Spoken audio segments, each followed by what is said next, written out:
This is a guide on how you can delete your Discord server. If you find this guide helpful, consider subscribing and liking the video.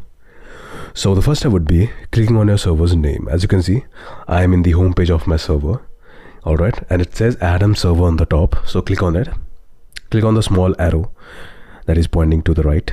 So click on it. After that, this menu will pop up. So what you gotta do is you have to click on settings, the last option here.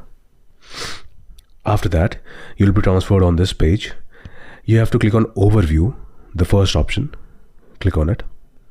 After that, you'll be transferred on this page and you have to scroll down to the very end and you'll see an option that says delete server in the red color. So you have to click on it.